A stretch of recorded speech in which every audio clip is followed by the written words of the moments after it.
Evening to all. ఈరోజు ఈ media సమావేశం ఏర్పాటు చేయడానికి ముఖ్యమైనటువంటి కారణం వివేకానంద రెడ్డి గారి హత్య కేసులో ప్రధానమైనటువంటి సాక్షి అయినటువంటి పులివెందులకు చెందిన రంగయ్య, అప్పుడు వాచ్మెన్గా పనిచేసినటువంటి వ్యక్తి, నిన్న సాయంత్రం 6:43 గంటలకి రిమ్స్ హాస్పిటల్ కడపలో చికిత్స పొందుతూ మరణించడం జరిగింది. నిన్న మధ్యాహ్నం 12 గంటలకు అస్వస్థతతో బాధపడుతున్నటువంటి అతన్ని పులివెందుల గవర్నమెంట్ హాస్పిటల్ తీసుకొని పోవడం జరిగింది. అక్కడ నుంచి రిమ్స్కి తరలించడం జరిగింది. రిమ్స్లో చికిత్స పొందుతూ మరణించారు. ఈ యొక్క వివేకానంద రెడ్డి హత్య కేసులో ప్రధానమైనటువంటి ముద్దాయి చనిపోవడం హై ప్రొఫెషనల్ మర్డర్గా మనం అనుమానిస్తూ ఉన్నాము. దీంట్లో భాగంగా బ్యాక్గ్రౌండ్లో ఎవరి ప్రమేయం ఉంది, అదేవిధంగా ఈ అనుమానాన్ని అన్ని కోణాల్లో కూడా దర్యాప్తు చేయడం కోసము ప్రయత్నాలు చేస్తూ ఉన్నాము. దీంట్లో భాగంగా ఇంతకు ముందు కూడా ఇదే విధంగా ప్రధానమైనటువంటి సాక్షులు 2019 నుంచి 24 మధ్యలో 5 నుంచి 6 మంది చనిపోవడం జరిగింది. అందులో భాగంగా శంకర్ రెడ్డి 2019లో చనిపోవడం జరిగింది. అదేవిధంగా గంగాధర్ రెడ్డి 2022లో చనిపోవడం జరిగింది. వైఎస్ అభిషేక్ రెడ్డి 2024 సెప్టెంబర్లో చనిపోవడం జరిగింది. నారాయణ అనే వ్యక్తి చనిపోవడం జరిగింది. ఇప్పుడు రంగన్న 2025 మార్చిలో చనిపోవడం. ఇంతకు ముందు కూడా సాక్షులు చనిపోయిన క్రమంలో పోలీసులు వాళ్ళ చనిపోయారు, సిబిఐ వాళ్ళ ద్వారా చనిపోయారు అనేసి విధంగా అసత్య ప్రచారం చేస్తూ ఉన్నారు. దీన్ని అన్ని కోణాల్లో దర్యాప్తు చేస్తూ ఉన్నాము. దీని వెనుక ఎవరున్నారు, ఎందుకు ఇలా చేస్తున్నారు, ఆ ప్రధానమైనటువంటి కేసులో భాగంగా దీన్ని కప్పిపుచ్చే ప్రయత్నాలు ఏమైనా జరుగుతున్నాయా అనే అన్ని కోణాల్లో కూడా ఈ కేసుని దర్యాప్తు చేయడం జరుగుతుంది. దీనికోసం ఒక ప్రత్యేకమైనటువంటి టీంని ఏర్పాటు చేయడం జరిగింది. ఆ టీం సైంటిఫిక్గాను మిగతా అన్ని రంగాల్లో అన్ని డాక్యుమెంట్స్ని వెరిఫై చేయడం జరుగుతుంది. ఆ కేసు ఇన్వెస్టిగేషన్ని త్వరితగతిన కంప్లీట్ చేయడం జరుగుతుంది. అంటే ప్రధానంగా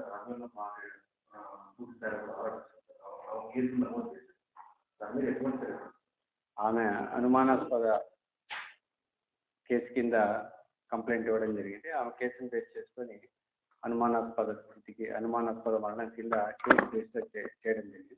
దీంట్లో వాస్తవాలన్నింటినీ కూడా అన్ని సైంటిఫిక్ యాంగిల్స్లో అనాలిసిస్ చేసి స్పెషల్ టీమ్తో అనాలిసిస్ చేసి బయటికి తీసుకురావడానికి ప్రయత్నం చేస్తాం. ఇప్పటి వరకు ఇంకా ఈరోజే పోస్ట్ మార్టం కంప్లీట్ అయింది. దాంట్లో ఉన్నటువంటి రిపోర్టుగా ఇంకా ఫర్దర్ ఇన్వెస్టిగేషన్ కంటిన్యూ అవుతుంది. దాన్ని క్షుణ్ణంగా మరింత నిశ్చితంగా లోతుగా దర్యాప్తును కంటిన్యూ చేయడం జరుగుతుంది.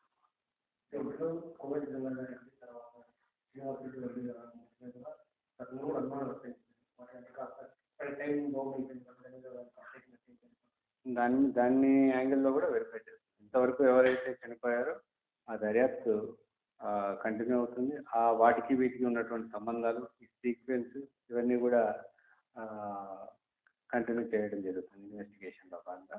దీని వెనక ఎవరున్నారు, ఎవరైనా ఉన్నారా అన్న ఆల్రెడీ ఆ వివేక హత్య కేసులో ఉన్నటువంటి ముద్దాయిల ప్రమేయం ఏమైనా ఉందా అనే యాంగిల్లో కూడా ఈ కేసుల యొక్క దర్యాప్తు కంటిన్యూ అవుతుంది.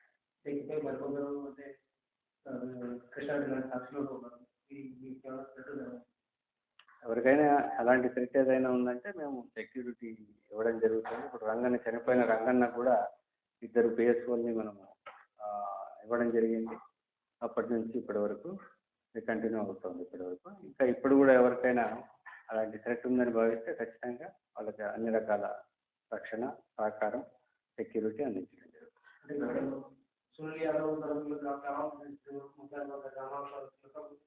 ఈ కోణాల్లో కూడా వెరిఫై చేస్తాం.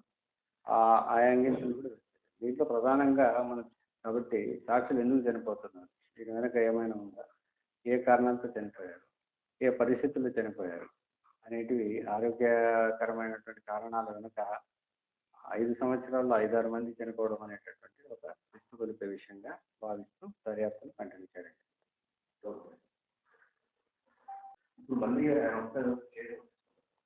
ఆయనకి ఎవరికి థ్రెట్ ఉన్నా కూడా వాళ్ళకు ఖచ్చితంగా ఆ థ్రెట్ని పరిశీలించడం జరుగుతుంది. ఆ థ్రెట్కి అనుగుణంగా వాళ్ళకు రక్షణ కల్పించే విధంగా మేము ప్రయత్నం చేస్తాం. ఆ థ్రెట్ని అసెస్ చేస్తాం, అనాలిసిస్ చేస్తాం.